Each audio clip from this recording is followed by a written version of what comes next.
রহিম আলহামদুলিল্লাহ। প্রিয় এলাকাবাসী, যে আপনারা ইতিমধ্যে সকলেই অবগত হয়েছে যে আগামী 22শে ডিসেম্বর রোজ সোমবার বিকাল 3 ঘটিকা হইতে কুরবানপুর রাস্তার মোড় থেকে 100 গজ পূর্বে মার্কাজুল কোরআন ইসলামিয়া মাদ্রাসার বার্ষিক ওয়াজ মাহফিল। শুভ দিন, সামনে আছে শুভ দিন। আপনাদের একটা খিদা আছে, ওই খিদাটা কি? একজন বক্তা আসবে, অনেকটা সুর দিয়ে কথা বলবে, ওইদিকে একটু আঘাত করবো, ওইদিকে একটু আঘাত করবে, নারায় তাকবীর একটা স্লোগান হবে, হু হা একটা। অনেকটা আমরা অনেক যুব সমাজের ভিতরে এরকম একটা জায়গা অনেক সময় আমাদের খালি থাকে। এটা আসলে অনেক সময় আমাদের জন্য কি হয়ে যায়, একটু আঘাতপ্রাপ্ত হয়ে যায়। আমি আমার মাহফিলের শুরু থেকে আপনারা দেখেন, প্রথম বছর আমরা দাওয়াত দিছি হারুন আল মাদানী সাহেবকে, দ্বিতীয় বছর আমরা দাওয়াত দিছিলাম মুফতি ইউসুফ কাসিমি সাহেবকে। ওনারা সবই কিন্তু আধ্যাত্মিক জগতে লোক, অর্থাৎ শুধুমাত্র আমলি বয়ান করে, শুধুমাত্র আমলি বয়ান করে। ইনশাআল্লাহ আমাদের শহীদুল্লাহ মিয়াজি যিনি কুমিল্লা, উনি ইনশাআল্লাহ আশা করি আপনাদের খিদে নিবারণ করতে পারবে। ওনার মাশাআল্লাহ দিলে গলা তলা অনেক সুন্দর, অনেক ভালো বয়ান করতে পারে। আর গত বছর মুফতি শাহাদ সাহেব যখন বয়ান করে নামছে, আমাকে বেশ কয়েকজন বলছে যে হুজুর ওনাকে আগামী বছর রাখিয়ে। উনি কি বয়ান করছে জানেন? কোনো সুর নেই, কোনো সুর দিয়ে বয়ান করে না, শুধুমাত্র কোন কাজটা করলে কি সওয়াব হবে, কোন আমলটা করলে কি ফজিলত হবে, শুধু এই নিয়ে উনি আমল করছে, বয়ান করছে, আর কিছু নেই। সম্মানিত হাজির, আমি আপনাদের সামনে আমাদের মাহফিলে কিভাবে আমরা আয়োজন করব এই বিষয়টাকে আমি আমার মতো বলি। একটা হবে না কিছু মাহফিলের যে একটা ফোকাস, এটা কি আরেকটু ভালো হবে না? গতকালকে আমি একটা প্রোগ্রাম করছি, সেটাও কিন্তু আমার মাহফিলের ফোকাস ছিল। একটা ছোট্টখাটো একটা খেলার আয়োজন করছি, ওই খেলার ভিতরে সকল ছাত্রছাত্রীকে চতুর্দিকে একটা একটা পোস্টার নিয়ে দাঁড়া করাইছি, ছাত্ররা সেখানে খেলছে, আমরা একটু সেখানে বক্তব্য দিছি। সবকিছু মিলে আমার উদ্দেশ্য ছিল মাহফিলটা কি করা, ফোকাস দেওয়া, মাহফিলটাকে উঠাই ধরা, প্রচার করা। যত প্রচার প্রচারে প্রসার, এটা একটা বাক্য আছে। তো আজকেও একই, এবং আগামী জুমার দিন সেটাও আমাদের একই নিয়ম, যাতে আমাদের এই মাহফিলটা যাতে প্রচার হয়। এবং এই মাহফিলে যে সমস্ত ছাত্ররা ফাঁকরি পাবে, ইতিমধ্যে আমরা যতটুকু সিদ্ধান্ত নিয়েছি সৌন্দর্য করা, তাদের গার্জিয়ান যারা, তাদেরকে আমরা ক্রেশ প্রদান করবো সম্মাননা স্বরূপ ইনশাআল্লাহ। আর যারা সবক পাবে, এই সুরগুলোকে আমরা একটা সহজ শব্দ শায়েকদের মতো তাদেরকে আমরা সাজাবো। নিজের ব্রেন্ডের জায়গা থেকে আমি এই মাহফিল নিয়ে অনেকটাই কাজ করতেছি, এবং গত প্রোগ্রামটা সারার পরে এখন আবার ধরেন দাওয়াতি কাজটা নিজে নিজে করবো, যে এরকম একটা সাহসিকতা কম করবো, কিন্তু মানুষ জমবে।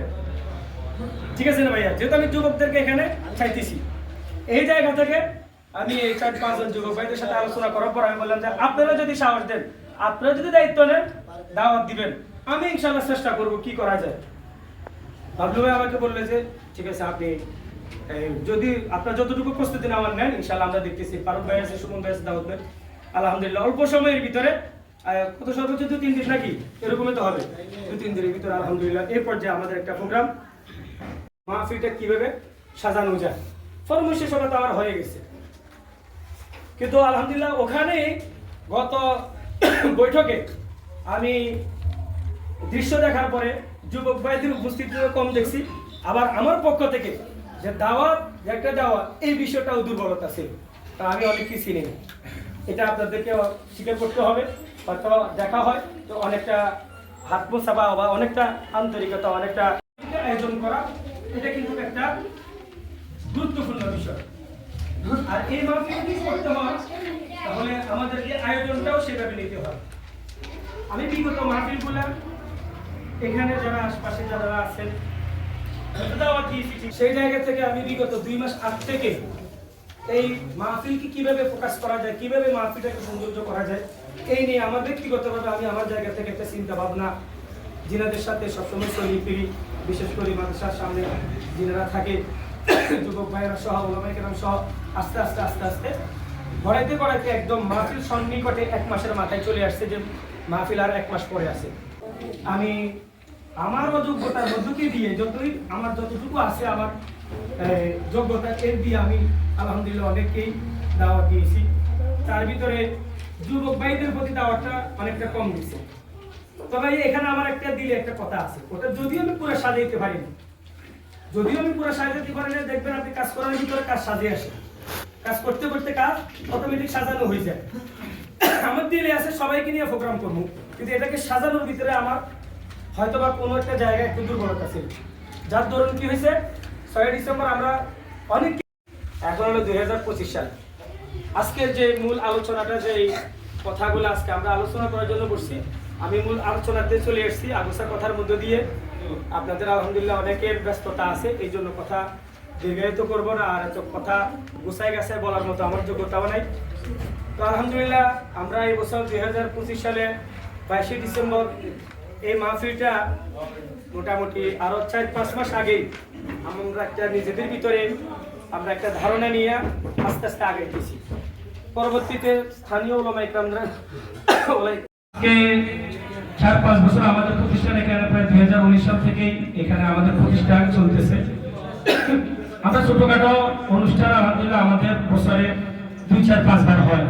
শুকরিয়া, কখনো ছাত্রদেরকে নতুন সবক দিচ্ছি, কখনো নুরানির কোনো একটা বিষয়ে অনুষ্ঠান হচ্ছে, আমরা বড় জোরে আশপাশে 2-4 জন আলেম বা 2-1 জন ভাইকে আমরা ডাকি। তো এর থেকে আর বেশি বড় আমরা করি নাই। আস্তে একটা অভিভাবক সমাবেশ আমি করছিলাম। তো আলহামদুলিল্লাহ ওই অভিভাবক সমাবেশ থেকে আমার একটু সাহস বাড়ছে। আলহামদুলিল্লাহ আল্লাহর মেহেরবানি, আমাদের অভিভাবকগণ আলহামদুলিল্লাহ নিজেদের অনেকটা ব্যস্ততা এদিক সেদিক করে উপস্থিত হয়েছে। সেই জায়গা থেকে আস্তে আস্তে আমি মোটামুটি চোখে পড়ার মতো কিছু অনুষ্ঠান করতেছি। 2023 সালে আমরা একটা মাহফিলের আয়োজন করছিলাম, এটা মিস্টেক হয়েছে। আজকে যে প্রধান অতিথি আমাদের মাহফিলের একজন ছাত্র ভাই, আমাদের ভাইদের সকলের হাতে হাতে একটা পোস্টার দিয়ে দেয়। ওনাকে কিন্তু আমি 2022 সালে স্মরণ করছিলাম 2023 সালের জন্য। আমরা সর্বোপরি ওনাকে 2000 থাকবে, আমার হয়তো ভুল হইতে পারে কোথাও। আমার যতটুকু স্মরণ আছে 2021 সালে বা 20 সালে যে করোনা লকডাউনের যে একটা আওয়াজ, এটা সম্ভবত 2023 সালেও ছোটখাটো করেই এই একটা আওয়াজ ছিল। তো